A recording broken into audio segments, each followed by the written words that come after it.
제목이 뭡니까?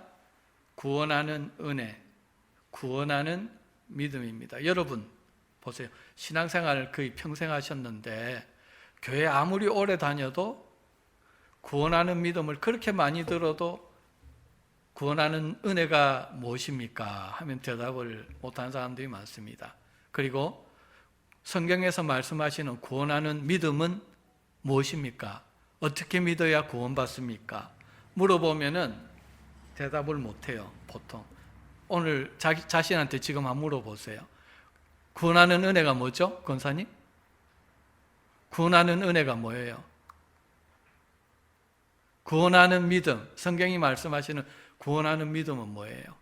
손주나 자녀들이 물어볼 때 어떻게 대답하겠어요? 뭔가 은혜를 내가 받고 싶고 믿음을 가지고 싶은데 성경이 말씀하시는 은혜와 믿음은 뭡니까? 했을 때 우리는 막연해서 대답 못할 때가 있어요. 오늘 이 말씀이 그래서 중요합니다. 이 말씀을 잘 들으시면은 말씀 끝나면 구원하는 믿음은 무엇인지, 구원하는 은혜는 무엇인지를 여러분들이 대답할 수 있게 될 것입니다. 그런 여러분 기대감을 가지시고 오늘 말씀 임하시기 바랍니다. 지금까지 복음에 대해서 4시간 했어요. 뭐 했는지 기억나십니까?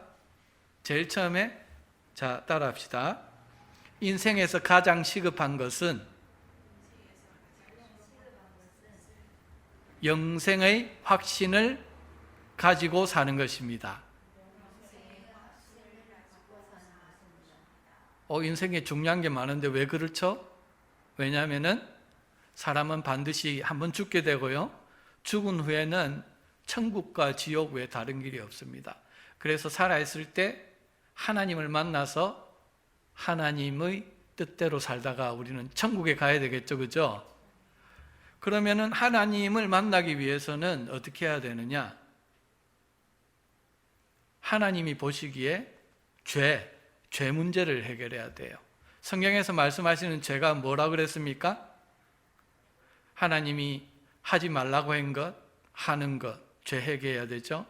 하나님이 하라고 했는데 하지 안 한 것도 회개해야 되죠. 그리고 우리 입술로 지은 죄, 마음으로 지은 죄를 회개해야 돼요. 하나님한테 회개를 해야 됩니다. 그러지 않으면 하나님 만날 수 없습니다. 이번 한 주간 또 그런 죄가 있다면 여러분 이 시간에 하나님 십자가 앞에서 회개해야 됩니다. 그래야 오늘 하나님의 은혜를 충만히 받을 수 있다는 겁니다. 그런데 중요한 것은 하나님 보시기에 죄가 무엇입니까? 이런 죄악된 삶을 살게 하는 근본적인 죄가 있는데 그것은 하나님을 믿지 않는 죄입니다. 요한복음 16장 9절에 예수님이 뭐라 그러십니까? 죄라 함은 세상 사람들이 나를 믿지 않은 것을 가르치고, 하나님을 믿지 않기 때문에 내가 주인이 되어서 내 마음대로 사는 게 하나님 보시기에 죄예요. 한 주간 동안 우리가 주님 뜻대로 산다 하지만은 내 마음대로 생각하고 결정하고 한 것, 이 시간에 회개해야 됩니다, 여러분.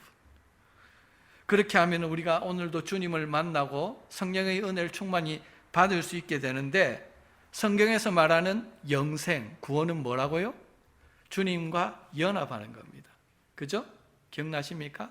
다시 말해서 요셉과 마리아가 연합해서 결혼해서 정혼해서 살듯이 하나님과 정혼하고 결혼해서 함께 사는 게 성경이 말씀하시는 영생입니다. 내가 영생을 받았다 하면서 예수님과 하나님과 늘 각방생활하고 생각 따로 하고 삶 따로 살면은 영생 얻은 자입니까? 아닙니까?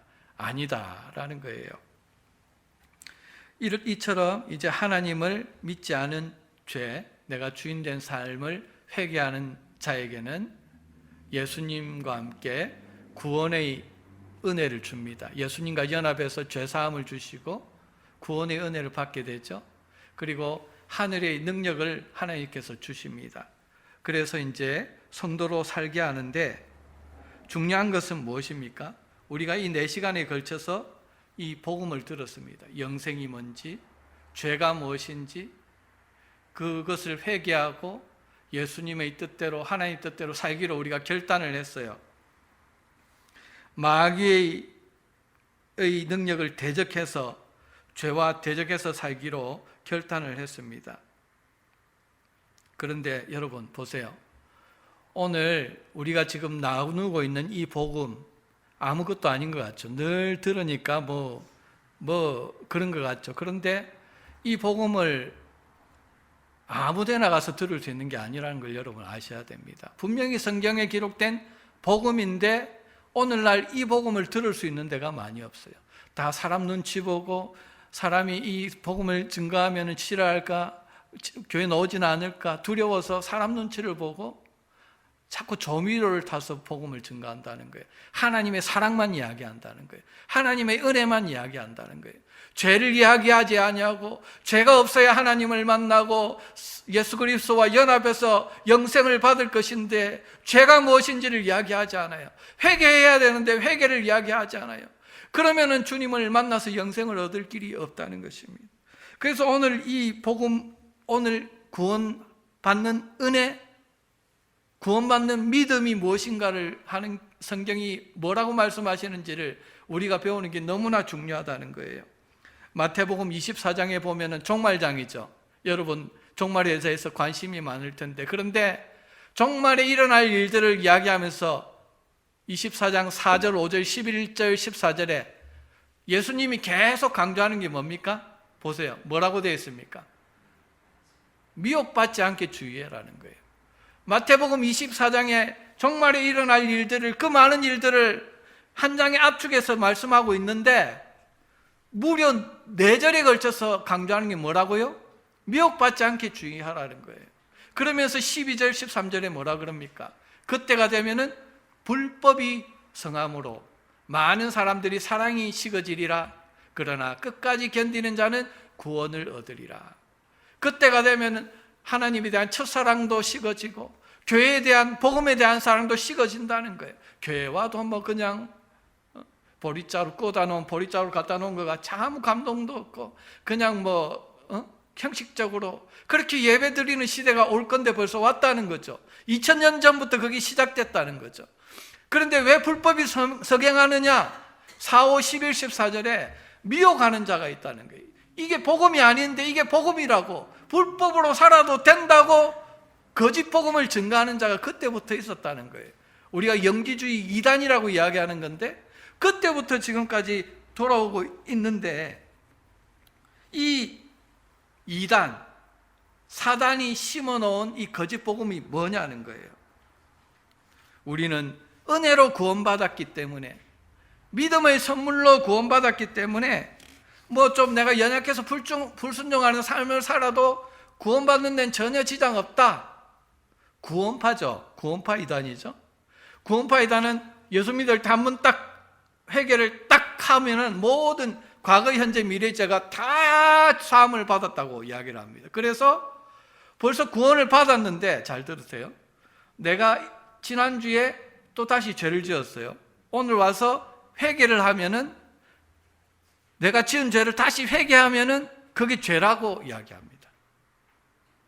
왜? 이전에 예수 믿을 때 내가 한 번 회개해가지고 과거, 현재, 미래의 죄를 다 용서 안 받았기 때문에 더 이상 회개하면은 회개하는 자체가 죄라는 거예요. 여러분 맞습니까? 틀립니까? 이게 바로 구원파 신앙이죠. 여러분은, 제가 한번 물을게요. 여러분은 지금 은혜로 구원받았습니까? 안 그러면은 믿음으로 구원받았습니까? 마음속으로 한번 대답해 보세요. 오늘 본문인 에베소서 2장 8절 9절에 한번 다시 보세요. 뭐라고 말씀하십니까? 너희는 그 은혜에 의하여 믿음으로 말미암아 구원을 받았으니 이것은 너희에게서 난 것이 아니요 뭐라고요? 하나님의 선물이라. 다시 말해서 은혜로 하나님께서 우리에게 믿음을 주셔서, 그죠? 믿게 하셔서 구원받았다는 거예요. 그죠? 그래서 행위에서 난 것이 아니니까 이것은 하나님의 선물이다.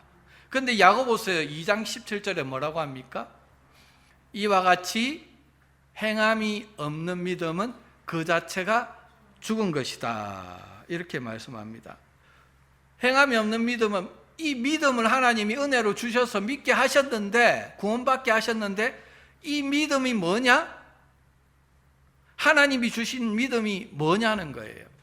행함이 없는 믿음은 뭐라고요? 죽은 믿음이다. 다시 말해서 구원받지 못하는 생명 없는 믿음이다. 그러면은 하나님이 주신 구원받는 믿음, 생명 얻는 믿음은 어떤 믿음이냐? 행함이 있는 믿음이다. 지금 이렇게 이야기하고 있는 것입니다. 여러분은 지금 보세요.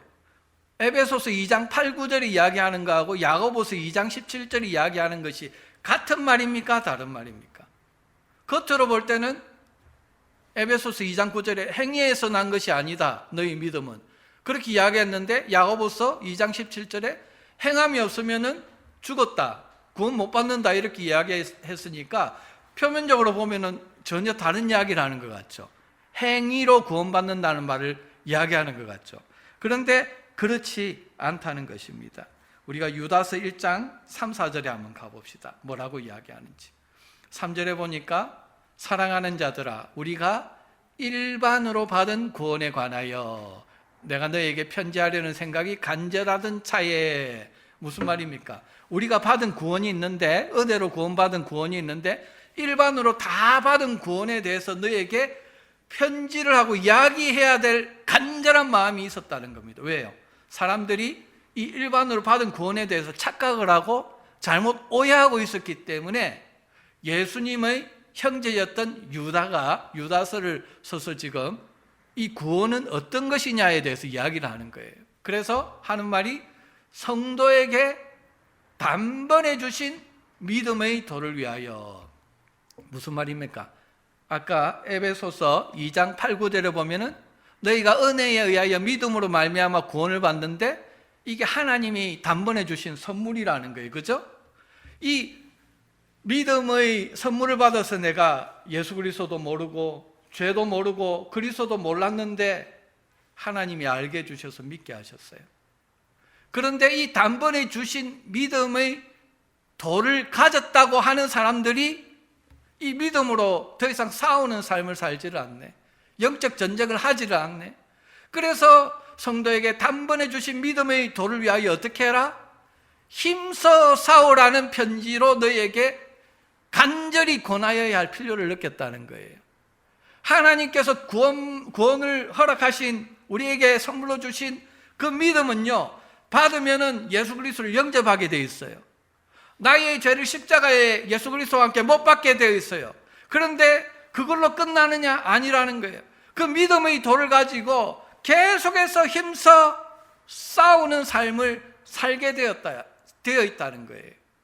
그래서 내가 예수 그리스도를 믿음으로 구원받았다, 마음으로 믿고 입으로 한번 딱 시인하면은 나는 구원받았어. 어떻게 살아도 천국 가는데 지장 없어.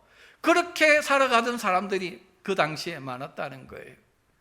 그렇게 사는 것은 거짓 복음이라는 거예요. 4절에 보니까 이는 가만히 들어온 몇 사람이 있습니다. 가만히 들어와서 이단들이 들어와서 영지주의자, 도덕 폐기론자들이 들어와서 야, 구원은 믿음으로 한 번에 받는 거야. 믿음으로 싸우지 않고 영적 전쟁하지 않아도 계속 불의를 연약한데 불의로 살 수도 있지. 그래도 구원받는데 지장 없어. 이렇게 꼬우는 사람들이 있어가지고 그 당시부터 이렇게 살아가는 사람들이 있었다는 거예요. 그래서 그렇게 하면은 구원 받는다, 못 받는다. 구원 못 받는다. 그런 믿음은 죽은 믿음이라는 것을 이야기하기 위해서 예수님의 형제였던 유다가 지금 유다서를 통해서 기록하고 있다는 것입니다. 그래서 여러분, 성경에서 나오는 행위라는 말이 나왔을 때 두 가지 뜻이 있다는 거예요.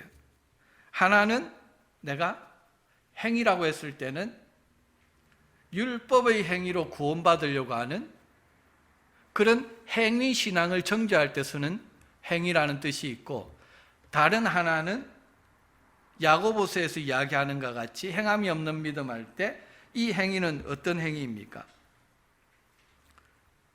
순종하는 행위입니다. 구원받은 자가 죄악을 십자가에 못 박고 예수님의 선하신 말씀대로 순종해서 영적 전쟁을 싸우며 힘써 싸울 때 하는 믿음의 행위, 믿음의 순종을 쓸 때 두 가지로 성경은 이야기하고 있다는 거예요. 그래서 문맥에 따라서 이것이 행위 구원을 이야기하는 건지 믿음의 순종의 행위를 구원하는지를 우리가 잘 분별해야지, 분별하지 않냐고 그냥 성경에서 믿음으로 은혜로 그냥 구원받는다고 했으니까 행위로 구원받는 거 아니니까 내가 예수 믿고 나서 아무렇게나 살아도 구원받는 데 지장 없네.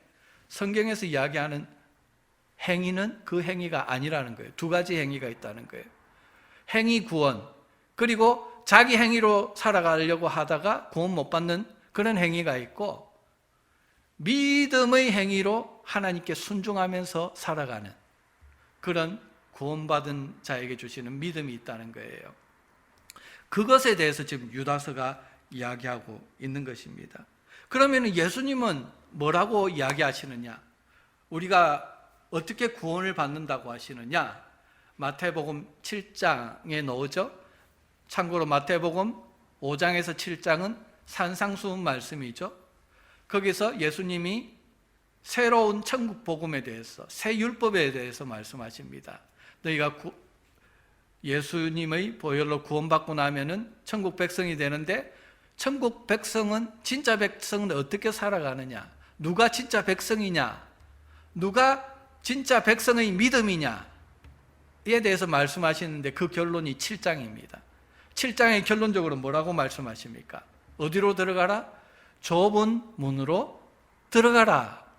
그리고 14절에 보니까 그 문이 어떤 문이다? 생명으로 인도하는 문이다. 그 좁은 길이 협착하여 찾는 이가 적다는 거예요. 오늘날도 이 좁은 문, 생명으로 인도하는 문은요, 좁고 협착해서 찾는 이가 적어요. 다 듣기 좋은 말씀, 축복 이야기하는 말씀, 다 그냥 아무것도 안 해도 된다, 은혜로 구원받는다, 교회에서 일주일에 한 번만 예배만 참석 잘하면 천국 가는데 지장 없다, 이런 말씀만 사람들이 가려듣고 그런 데만 가서 신앙생활을 하려고 한다는 거예요. 그런데 그 길은 어떤 길입니까? 멸망으로 인도하는 길이죠. 그러면 좁은 문으로 들어가는 믿음, 그 믿음은 어떤 믿음이냐? 15절에 보니까, 16절에 보니까 그들의 열매로 그들을 알지니. 우리가 신앙생활 하다가 육신을 벗고 주님의 앞에 섰을 때에 주님이 우리를 아신다 모르신다 할 때 뭘로 아신다 그럽니까?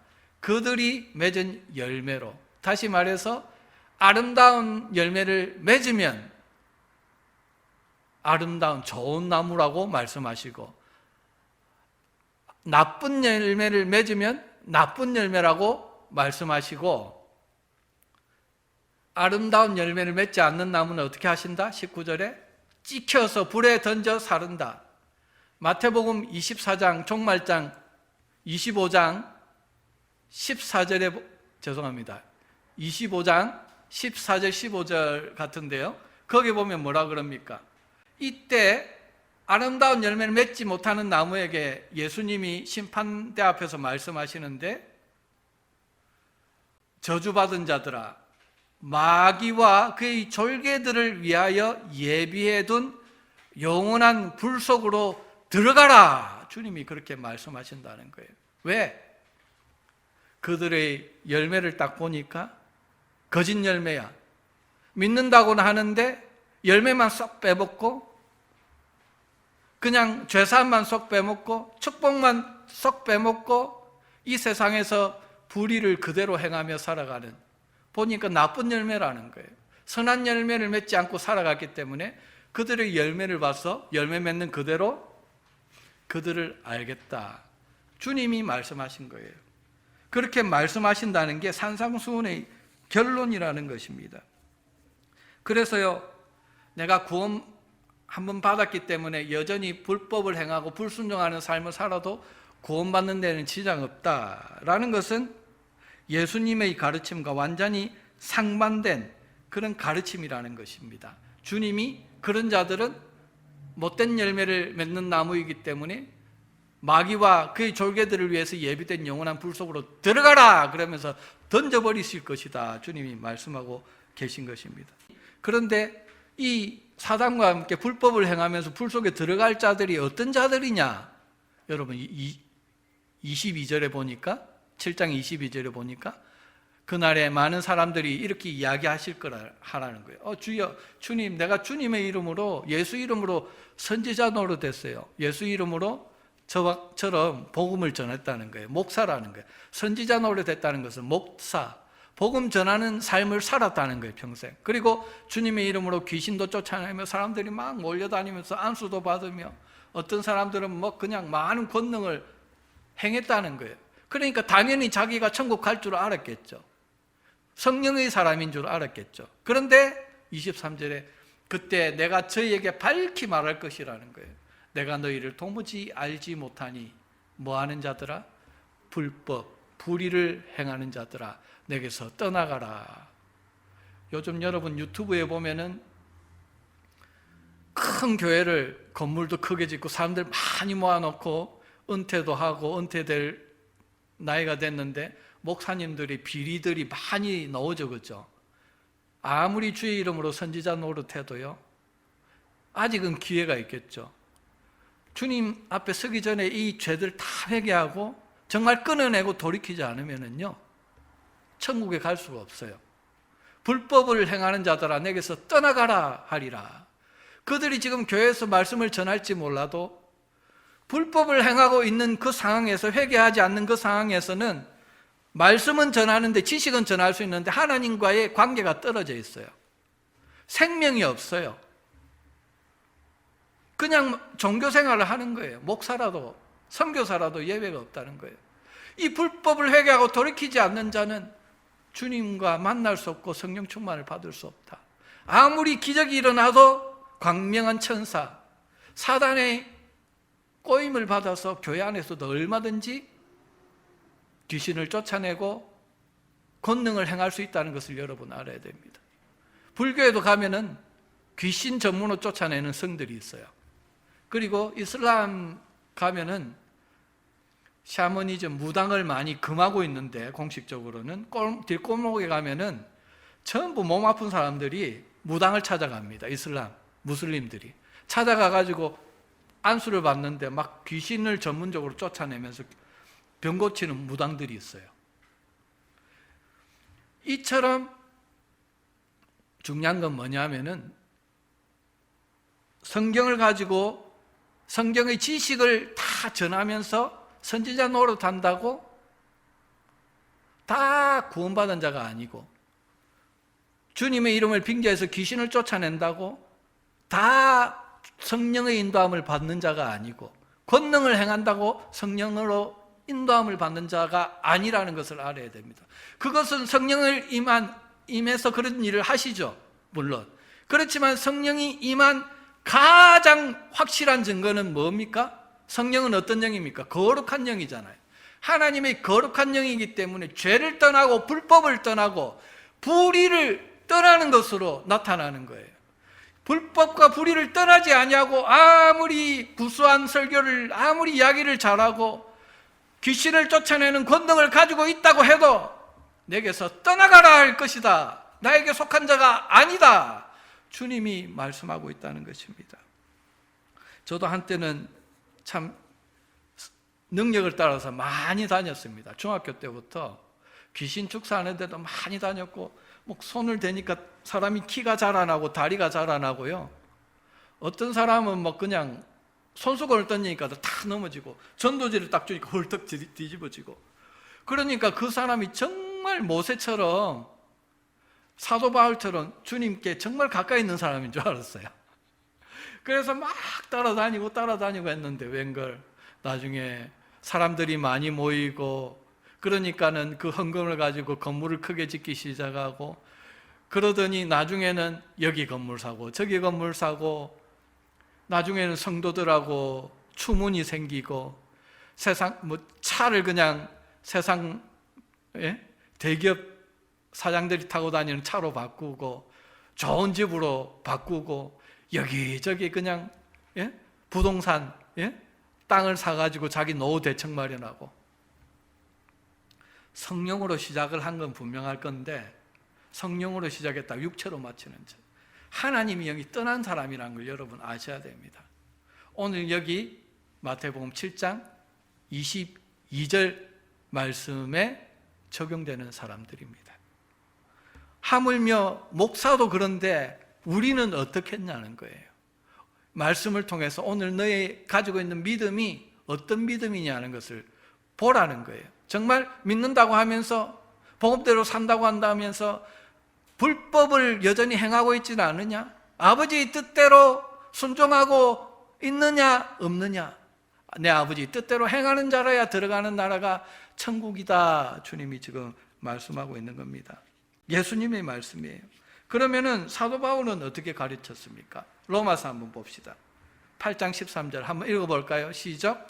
너희가 육신대로 살면 반드시 죽을 것이로되 영으로서 몸의 행실을 죽이면 살리니. 여기서 너희는 누굽니까? 당시에 로마 교회 성도들입니다. 예수 그리스도의 복음을 듣고 성도가 된 로마 교회 성도를 향해서 뭐라 그럽니까? 너희가 육신대로 살면 반드시 죽는다. 왜 이 말을 할까요? 당시 복음을 믿었다고 이야기를 하는데 들리는 소문을 보니까 교인들 중에서 육신대로 살고 있는 사람들이 너무나 많다는 거예요. 육신의 정욕대로 살고 있는 사람들이 너무나 많다는 거예요. 그래서 사도 바울이 로마 교인들 한 번도 본 적이 없는데 마음이 안타까우니까 편지를 써서 이야기하는 거예요. 너희가 예수 믿었다고 하지만 그대로 육신대로 육신의 죄를 끊어내지 않고 살면 반드시 죽을 거야. 영으로서 성령으로서 몸의 행실을 죽이는 삶을 살아야 너희가 사는 거야 라고 지금 이야기를 하고 있는 거예요. 무서운 말입니다. 오늘 우리는 어떠냐는 거예요. 그러면 사도 바울이 고린도전서에는 뭐라고 이야기합니까?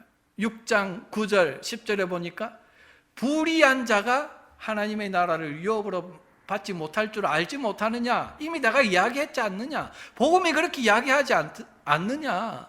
미혹을 받지 말라 이야기하잖아요. 예수님이 아까 마태복음 24장에 4번이나 미혹받지 말라 그랬는데 사도 바울도 미혹받지 말라는 거예요. 거짓 복음에 미혹받지 말라는 거예요. 음행하는 자나 우상숭배자, 간음하는 자, 탐색하는 자, 색을 탐하는 자, 남색하는 자, 호모죠. 남자끼리 성행위하는 자, 도적질하고 탐욕 부리고 술 취하고 모욕하고 남을 속여 빼앗는 자들은 예수 믿는다고 하면서도 이렇게 그 불의를 돌이키지 않는 자는 하나님 나라에 유업받지 못한다. 하나님 나라에 들어가지 못한다. 지금 이야기합니다. 이 당시 고린도라는 도시는요, 아가야라는 지방의 수도예요. 항구 도시였는데 매춘과 음행, 사기들이 막 성행합니다. 왜냐하면 배로 들어오니까 큰 항구 도시니까 그 배 사람들이 내려가 가지고 여자를 많이 만나지 못했으니까 여자를 만나고 술을 만나고 도박하고 음탕한 도시였는데 사도 바울이 이 고린도에 가가지고요 1년 반 동안을 머물며 복음을 전합니다. 그래서 수많은 사람들이 불의한 삶을 회개하고 돌이키고 이제 고린도 교인들이 되는데 다른 지역과는 달리 엄청난 부흥을 이룬 데가 바로 고린도 교회들입니다. 그런데 사도 바울이 이 고린도 교회를 떠나서 보니까 다시 들려오는 소문이 뭡니까? 옛날로 돌아가서 여전히 예수 믿는다고 결단했는데 돌아가서 다시 간음도 행하고 탐색도 하고 심지어 남자끼리 섹스를 하고 조적질도 하고 교인끼리 막 그냥 탐욕 부리고 속여 빼앗는 일들이 많다는 거예요. 그래서 뭐라고 그럽니까? 사도 바울이 예수님 말씀하고 똑같죠? 불의한 자는 절대 하나님 나라 유업으로 받지 못해. 입술로 구원받는 게 아니라는 거예요. 입술로 죄를 회개하면은 거룩한 성령이 너에게 임하시는데 믿음을 주시는데 그 믿음 가지고 싸워야 된다는 거예요. 죄와 싸우고 불의와 싸우고 아직도 내 속에 있는 죄와 세상을 향하는 우상 숭배를 십자가의 능력으로 성령의 검으로 잘라내는 싸움을 하지 않으면 하나님 나라를 유업으로 받지 못한다. 아직 구원이 완성된 게 아니다. 이야기하고 있는 겁니다. 여러분, 사도 바울은요, 믿음으로만 구원받는다. 행위로는 절대로 받지 못한다. 이것을 누누이 강조하는 거예요. 에베소서 2장 8, 9절에 그 은혜를 의하여 믿음으로 말미암아 구원받았는데 이것은 행위에서 난 것이 아니다. 자랑할 게 하나도 없다. 이렇게 누누이 이야기하는데도요. 이야기했는데 이 사람들이요. 이 믿음으로만 구원 얻는다. 이 말을 잘못 이해하고 있다는 거예요.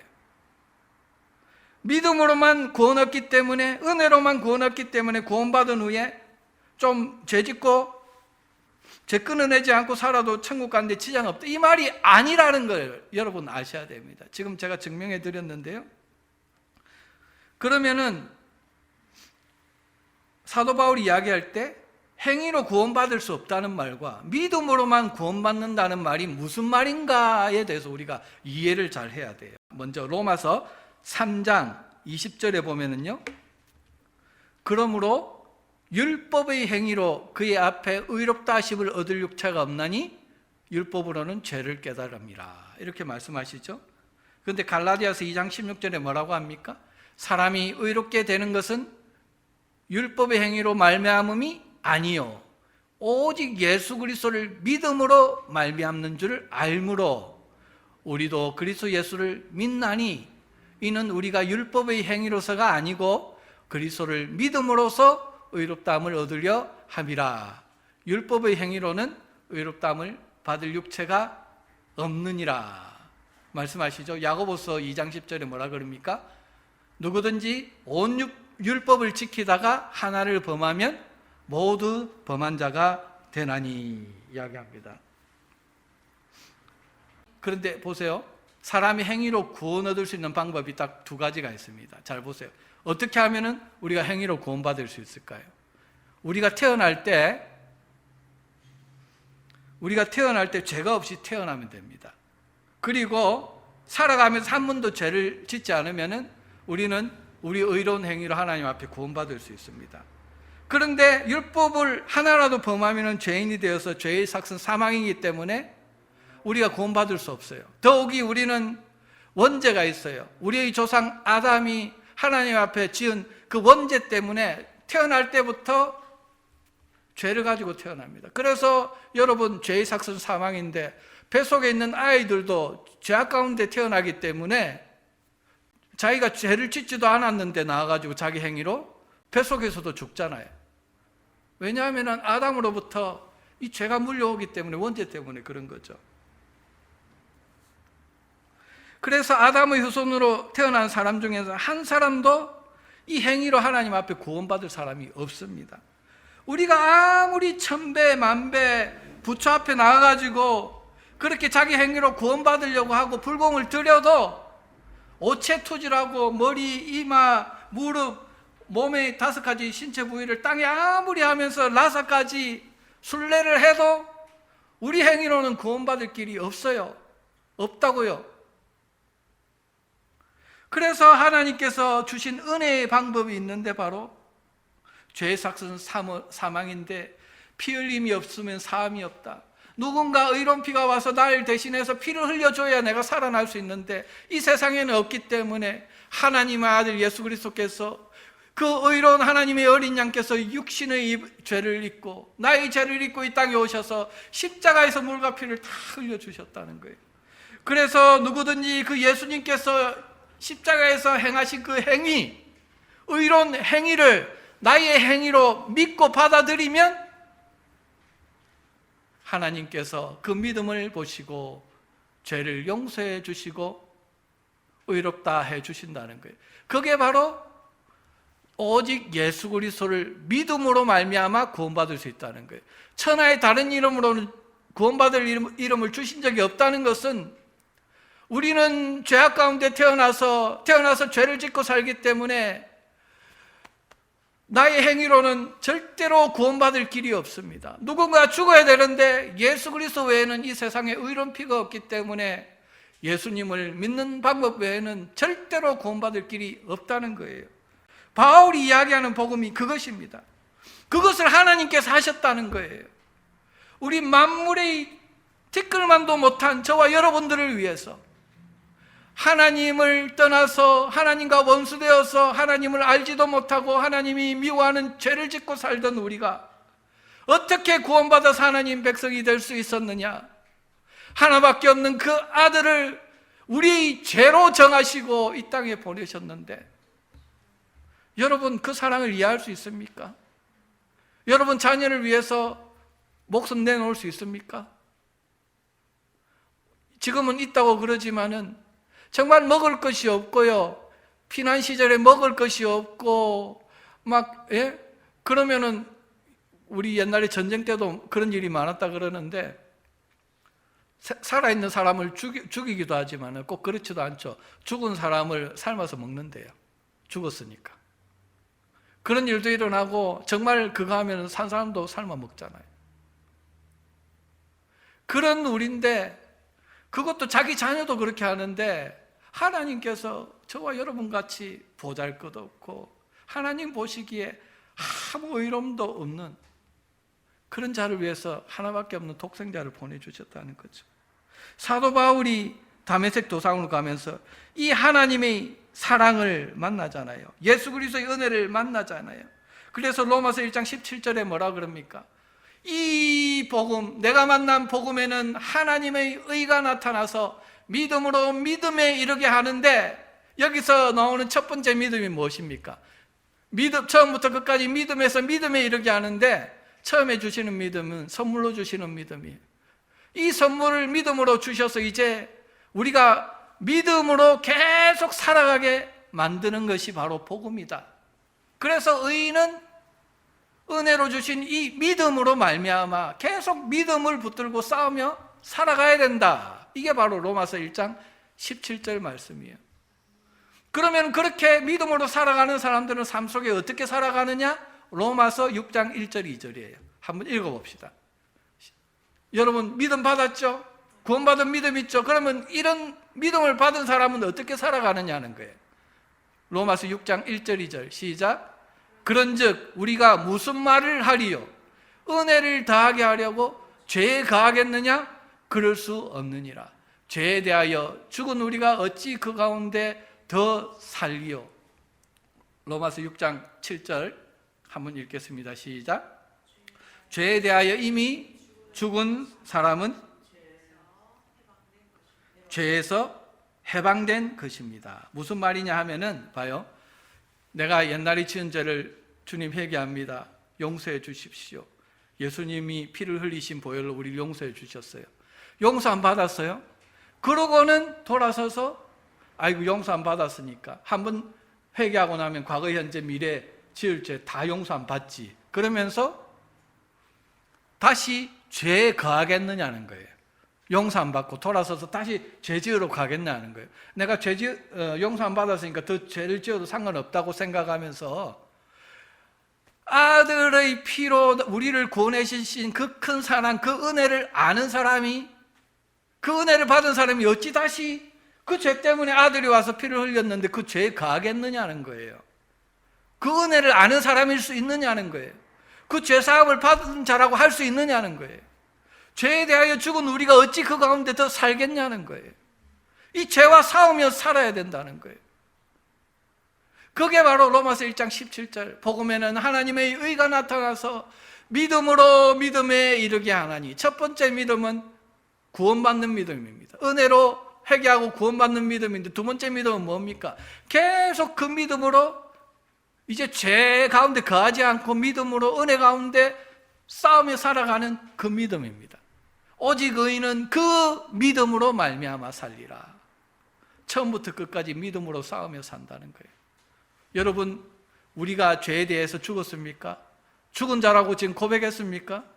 예수님이 나의 죄를 가지고 십자가에 피 흘리셨습니까? 그러면 여러분들 죄에서 해방된 자예요. 해방된 자라는 것은 무엇입니까? 나는 이제 죄에 대해서 죽은 자다. 내가 결단하고 시인하는 자입니다. 나는 뭐에 대해 산 자다?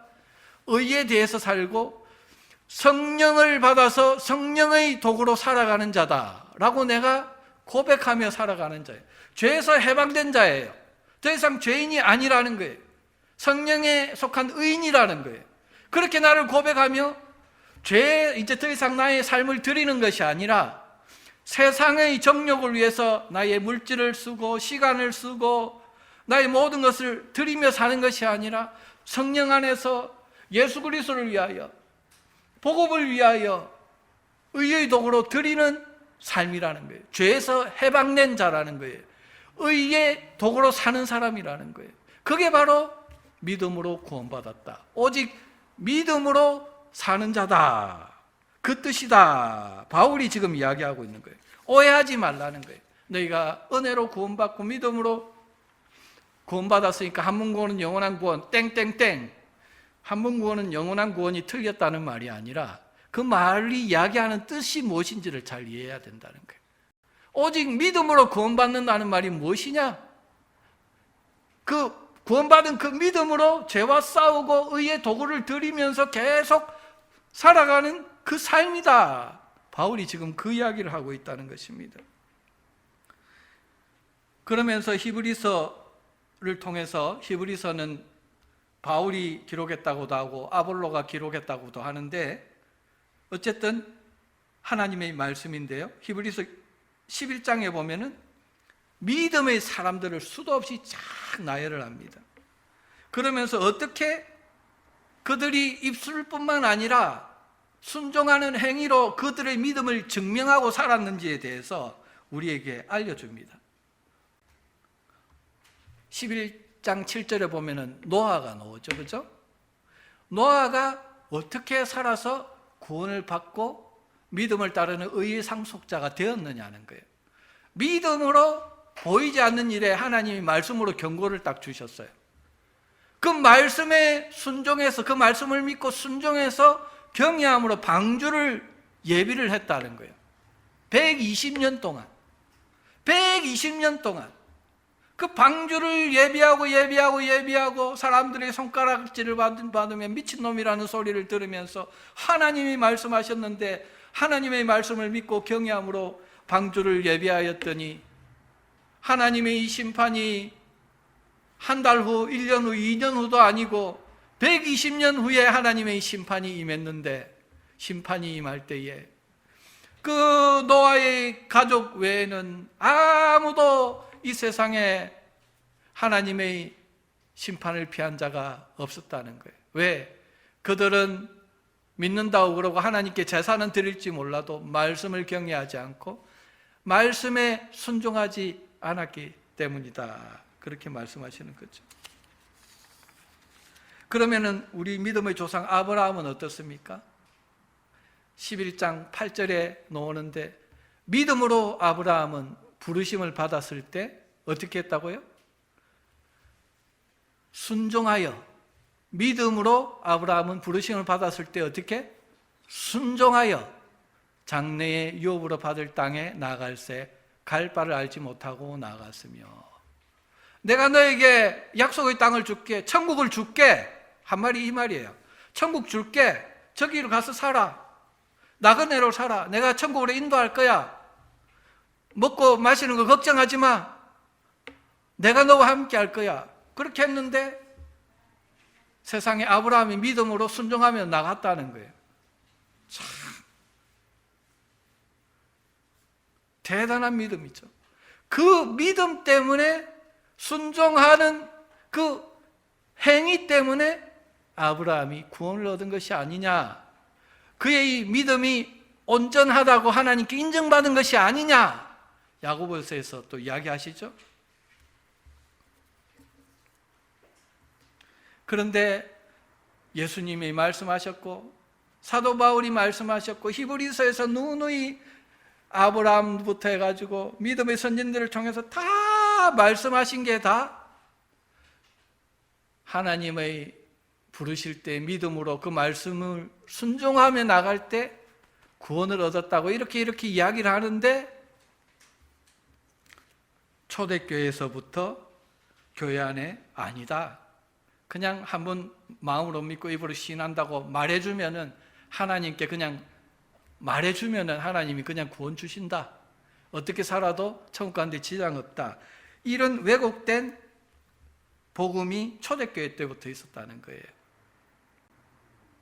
아까 유다서 1장 4절인데요 그 뒤 4절부터 다시 보면은 가만히 들어온 사람 몇이 있음이라. 초대교회에 있었던 도덕 폐기론자죠. 믿음으로 구원받기 때문에 도덕적으로 어떻게 살아도 불의하게 살아도 구원받는 데 지장 없다라고 이야기했다는 거예요. 그런데 뭐라고 이야기합니까? 예수님의 형제 유다는 그들은 옛적부터 이 판결을 받기로 미리 기록된 자니 경건하지 아니하여. 경건하지 않다는 건 뭡니까? 경건하다는 것은 하나님과 연합되어 있다는 거죠. 세상과 죄악과 분리되어 있다는 거죠. 그렇죠? 거룩하게 구별되어 있다는 거죠. 그 사람을 성도라 그러죠. 예수님과 연합되어서 그죠? 구원받은 자라 그러죠. 이 경건하지 아니하며, 다시 말해서 하나님과 연합된 자가 아니라 세상과 연합된 자는 경건하지 아니하는 자다. 그리고 뒤에가 중요한데, 우리 하나님의 은혜를 도리어 방탕한 것으로 바꾸고, 은혜 받았다고 하면서 방탕하게 살면은 내 그릇이 방탕한 그릇이고 더러운 그릇인데, 하나님의 거룩한 은혜가, 거룩한 성령이 더러운 그릇, 방탕한 그릇에 하나님의 거룩한 성령이 임해요, 안 임해요? 함께 계셔요, 안 계셔요? 그래서 예수 그리스도의 보혈을 주셨는데, 그 보혈로 날마다 나의 더러워진 그릇을 씻고 싸우고 싸우는 삶을 살지 않으면 거룩한 성령이 임해요, 안 임해요? 임하지 않는다는 것을 지금 이야기하고 있는 거예요. 이렇게 봐요. 경건하지 않게 살고 방탕하게 사는 자는 뭐라고요? 홀로 하나이신 주제, 곧 우리 주 예수 그리스도를 뭐하는 자다? 시인하는 자다? 시인하는 자다? 부인하는 자다. 입술로 부인하고 시인하는 걸 이야기하는 게 아니죠? 그죠? 예? 입술로는 주님 잘못했습니다, 회개합니다, 이제 죄악 가지고 안 살겠습니다 하면서 삶의 언어로 방탕하게 살아간다는 거예요. 그냥 뭐 믿음으로 은혜 받으니까 천국 가겠지. 그런 자는 주님이 보실 때 어떤 자다? 우리 주 예수 그리스도를 삶 속에서 부인하는 자다. 구원 못 받은 자다. 천국에 못 가는 자다. 말씀하는 것입니다. 여러분이 믿고 있는 여러분 은혜는 어떤 은혜입니까? 한번 받고 싸우지도 않아도 그냥 천국 간다는, 막연히 천당에 간다는 그런 은혜입니까? 하나님이 은혜를 도리어 방탕한 것으로 바꾸는 복음이라는 거예요. 그런 은혜는 성경에서 말씀하고 있지 않다. 그런 삶으로 불의한 삶 끊어내지 않으면 그리스도를 부인하는 자이다. 주님이 말씀하는 것입니다. 여러분이 가진 믿음은 어떤 믿음입니까? 주님 말씀하십니다. 내가 믿고 있는 은혜는 어떤 은혜입니까? 살고 있는 은혜는 어떤 은혜입니까? 저는 오늘 이 말씀을 준비하면서 새벽에요, 참 갈등이 있고 마음이 무거웠어요. 왜냐하면 제 마음속에도 늘 갈등이 있거든요. 말씀을 증거할 때, 준비할 때 갈등이 있습니다. 뭐냐면은 이 거룩한 말씀, 선하신 말씀이 이 나의 연약한 그릇에, 질그릇에 담겨가지고 거룩한 성도들에게 전해져야 되는데, 내 자신을 보니까 너무 연약하고 부족해요. 삶을 보면 너무 더러운 거예요. 하나님의 이 거룩하신 말씀, 거룩하신 성령이 임재하기에 내가 볼 때 너무나 초라하고 더러운 거예요. 주님 어떻게 합니까? 어떻게 내가 이 거룩한 말씀을 담아서 성도들에게 증거할 수 있습니까? 어떻게 거룩한 성령께서 나에게 충만히 임해서 하나님의 일을 내 속에서 하실 수 있습니까? 그때 주님이 대답하신 겁니다. 네 행위로는 안 돼. 네 열심으로는 안 돼. 네 지혜로는 안 돼. 십자가 앞에 나가야 돼. 그 예수님께서 흘리신 피를 붙들어야 돼. 그 믿음 가지고 계속 싸워야 된다는 거예요. 오늘도 또 더러워지고, 크게 더러워지지는 않겠지만 이제는 그래도 세상 나가서 때가 묻어지고 안 좋은 생각이 들어오고 할 건데 계속 십자가에 못 박고 예수님의 보혈로 씻어내고 또 씻어내고 이 작업을 하지 않으면 거룩한 말씀이 너에게 생명으로 역사할 수 없어. 거룩한 성령이 나 안에 들어갈 수 없어. 너는 천국 길 가다가 중도에 낙오자가 될 수도 있어. 목사로 사는 게 중요한 게 아니라는 거예요. 주의 이름으로 선지자 노릇하고 주의 이름으로 귀신 쫓아내고 주의 이름으로 능력 행하며 주의 이름 때문에 이 세상에 축복을 받으며 사는 것이 중요한 게 아니라, 그게 구원받은 자의 특징이 아니라 네 삶 속에 믿음의 전쟁이 있느냐는 거예요. 죄와의 전쟁이 있고 불의한 삶, 불법의 삶과의 전쟁이 있느냐, 거룩하신 하나님의 뜻대로 살고자 하는 믿음의 결단이 있느냐 없느냐. 나는 그의 열매로 그를 알 것이다. 하나님의 뜻을 품고 사는 그 삶을 통해서 너를 알 것이다. 너와 함께 할 것이다. 모든 히브리서 11장의 믿음의 선배들이 다 그 믿음과 순종의 행위로 증거를 받아서 지금 나의 곁에 해와 같이 빛나고 있다는 것을 히브리서 11장에 증거하고 있는데, 너희도 그 히브리서 11장 믿음의 장에 반열에 서기를 원한다. 주님이 말씀하는 겁니다. 찬양하며 나갈 때에, 주님, 내가 살아가는 그 믿음은 무엇입니까? 주님, 내가 구원받았다고 하는데 디도서 지금 마지막 절을 안 봤는데요, 2장 14절에 보면은 그가 우리를 대신하여 자신을 주심은, 이제 이 말씀이 들어올 겁니다. 예수님의 믿는다는 게 무엇인가? 십자가 은혜로 구원받는다는 것이 무엇인가? 4절 한번 볼래요? 그가 우리를 대신하여 자신을 주심은 모든 불법에서 우리를 속량하시고, 지은 죄가 아니라, 지은 죄뿐만 아니라 우리가 지금 해결하지 못하는 모든 불법에서 우리를 해방하시고 속량하시기 위해서, 믿음으로 싸워서 이기게 나가게 하시기 위해서 우리를 위해 자신을 주셨다는 겁니다. 그것뿐만 아니라 한 가지가 더 있는데, 우리를 깨끗하게 하사 선한 일을 열심히 하는 자기 백성이 되게 하려 하심이라. 우리를 깨끗하지 않아 하시면 선한 일을 우리가 할 수 없어요. 왜? 성령이 우리 안에 능력으로 임하지 아니하시면은 우리가 선한 일을 할 수가 없는데, 우리를 늘 깨끗하게 하는 그 자에게 내가 성령을 충만히 부어 주어서 선한 일을 열심히 하는 하나님의 백성 되게 할 것이다 말씀합니다.